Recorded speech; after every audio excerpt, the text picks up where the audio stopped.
This is the S Ra podcast. And I got an emergency pre-fight breakdown to do versus Kenshiro Tajiri versus Hiroto Kyoguchi in a 12-round WBC WBA junior flyweight title match. And a matchup that looks excellent on paper. Uh Styles wise, it looks like it's gonna be very entertaining. And I'm here to break down guys that I'm not like been watching their whole career, just more recently got into. The more I've been on boxing Twitter and hearing other people kind of hype up these guys, uh, and the more I love boxing and everything like that, it doesn't make sense not to pay attention to these lower weights who constantly are putting up great matchups. And honestly, the money usually doesn't get in the way in these fights. The business of boxing doesn't usually get in the way of these fights. We usually get the fights you want to see at these weight divisions. So I always said, like, if you really want to get into boxing, you don't want your heart broken, and you want to see the fights that are the ones that are the most exciting, the with the that mean the most, you got to like some of these weight classes, right? You got to like go 112 pounds, 108 pounds, 115 pounds, 126. Like, those are the weight classes where the money doesn't get away, the business doesn't get away, and we get to see that matchups we want to see. That's what we're getting. That's what we're going to get tomorrow morning or late night, however you want to look at it. That's where you're going to get. And then in the fight versus Kenshiro Tajiri versus Kyoguchi, it's going to be a matchup of, sharp offenses. Really, it's really sharp offenses. Now, Tajiri, who isn't the best defensively with his guard, I don't believe so. Not the best defensively with his upper body movement, not slick, I would say. But what he does use is his distance, and he uses it kind of like a fencer, right? If you think of fencing with the sword fighting in the Olympics, fencing, they go back and forth, and getting out of range, getting in range, getting out of range, getting out of range. He rides it like a wave. He's getting in and out of range with his wave, and he's kind of like just touching you with his jab. He's touching you with his jab and touching you, and trying to find to where he places shots. He's a little bit of trying to get right in the perfect range for his power shots. He likes to go to the body, likes to dig to the body, likes to put he doesn't put everything on his shots all the time, but when he does, he really sticks it in there, and it's when he knows he really can stick it in there, and he can really break you down like that. He's got kind of it's kind of like a style that you wouldn't, if you just watched it like real quick, you would think, I don't really even know if this guy's that good. It really is. It's kind of deceiving, his style. But as these guys get in the fight with him, and as you see that he's getting in and out of range and having a hard time to get to him, and he's slowly starting to dig his shots into you, and slowly that jab that's been touching all night is being able to let him know what the range is where he can pinpoint his shots. Then in the late rounds, he's starting to put it on you, starting to drop you, starting to put it beating on you, and then you're starting to see like, hey, this guy's actually very, very effective with this style. Now, Kyoguchi, who's an all offensive fighter, in my opinion, and I think that he's so good with his offense, and he so pinpoints offense and his combinations that it almost could get him in trouble. I always think of, there's a line in the remake of the Bad News Bears, which is a weird movie to reference, but he says the catcher's so good that he could get himself in trouble. Right? He's so good. He's seeing everything, and he could see everything you're going to do. He could get himself in trouble, and you could trick him. Well, the thing with Kyoguchi is he's so good with his offense, and he's so good with his combinations that he gets greedy with them. And he's kind of like a button masher in a video game. Like, he's just mashing those buttons and putting everything out there, and he feels so good with his offense, and he feels so confident with it. But the problem is, when you're throwing so much offense, you are leaving openings. Every time you throw a punch, you're leaving an opening. You are dropping your shield. You are creating an opening for the opponent. Sometimes he creates unnecessary openings that don't need to be there if he just fought a little bit more controlled. But that's just not in his nature, right? It's not the way his mind works. If he sees it, he wants to take it. Now, that's led to all success here, and he hasn't had any losses, so just nothing has really disciplined him or humbled him to the point where it's like, hey, you kind of have to control this, right? So he's going to keep doing it. And a fight like this with Tajiri, where I think he's going to have a lot of success, because Tajiri, although is very good with his distance, if you can get him on his second or third step back, he goes straight back. And like I said, his guard isn't that great, so you can really start catching him. And if you notice the Tajiri fight, the one fight he lost, which was versus, let me get the opponent's name up here. 1 second. Tajiri.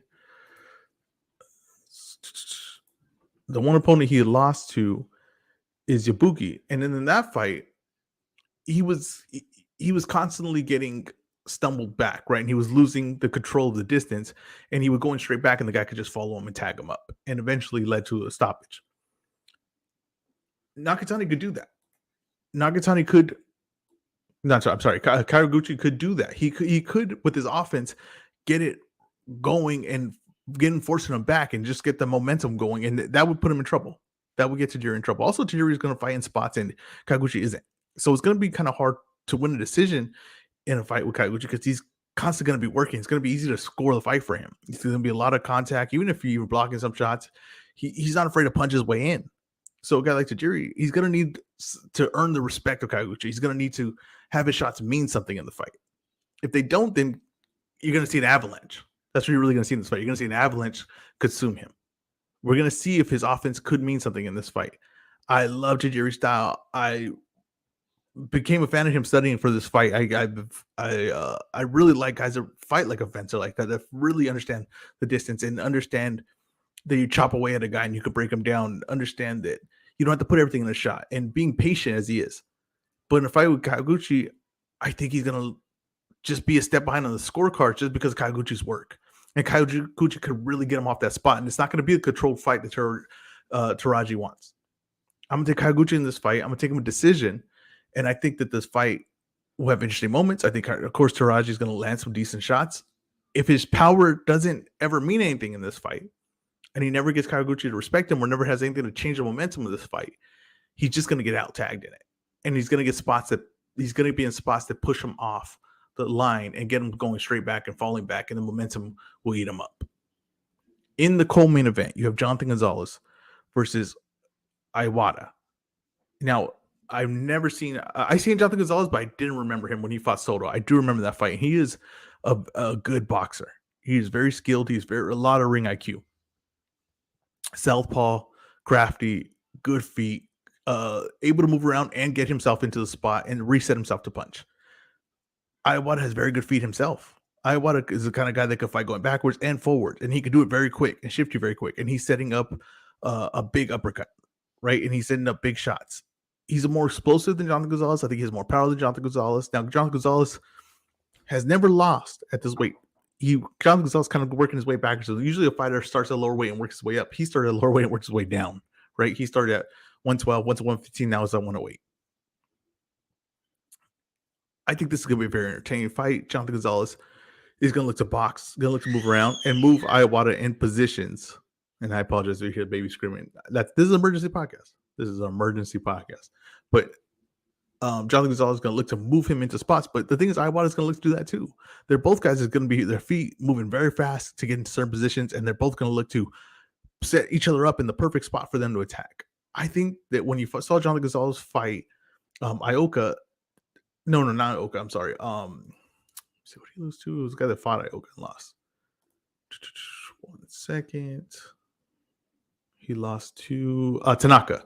When he lost to Tanaka, it was a guy that could match him on ability while getting in the end spot. It was someone that was able to match his foot speed and his hand speed and being able to control himself in that position. See, when you fought a guy like Soto who is coming forward but is a little bit off balance, and you could get him off balance and really set up your spots. I don't think he's gonna be able to get Iwata off balance. I think Iwata is always going to be in position. So when they go to meet in the middle, when they find each other to get that perfect spot to enter the offense, Iwata's going to be able to respond, and I think he's going to be able to rock Gonzalez. I think he's going to be able to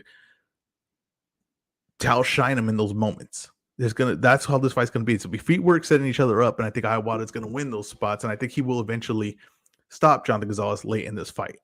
I would say from the right hand and the uppercut.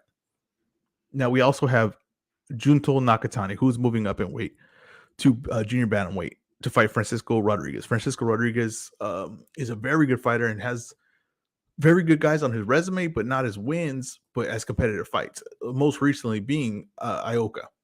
Now, Francisco Rodriguez is very tough. He's very active.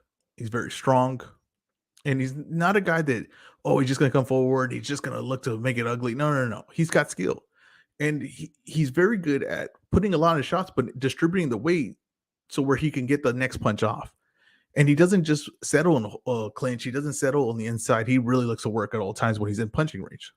Now, at points from the outside, he reaches. He doesn't have the best out. He doesn't really have an outside game, in my opinion. I think it's all on the inside. He's got to work his way in, and he usually likes to punch his way in. A guy like Nakatani, that's kind of style that he wants. But remember, he's moving up in weight. We're going to see what his power looks like. And if his power isn't there, he could get in a very interesting fight here. Now, I think Nakatani is the guy that has more pinpoint shots. He's got more skill in his punches, got more variety on his punches, and he's more precise. I think he's going to have the power advantage. but Francisco has power too. So it's going to be an excellent fight. I think it's going to be a very interesting fight. It's going to be an offensive fight, but I think Nakatani's shots will begin to add up, and they're going to be a little bit too pinpoint. And I think Francisco Rodriguez is going to give him a little bit too much. But like he said, when he moves up and weight, who knows if that power's not there? And if that power's not there, that's going to be a very long night for Nakatani. I really believe that. I think Francisco Vargas has a very good chance of winning this fight early, as far as winning on the scorecards early, but it might all start to crumble eventually when you're just giving the Nakatani too many looks, and Nakatani's getting more and more pinpoint and more precise, and he's beating you to the spot. I'm going to take Nakatani also in a late stoppage in this fight against Francisco Rodriguez. And I think that would be Francisco Rodriguez's first loss as a stoppage until since he fought Roman Gonzalez in 2013. So this is not like a light thing. I'm saying this is a major statement that Nakatani will be making in the 115-pound division. But I think this could be a very entertaining fight. I think it's going to be a very entertaining card. And if you are not familiar with these guys and you know, it's not a weird time, I understand.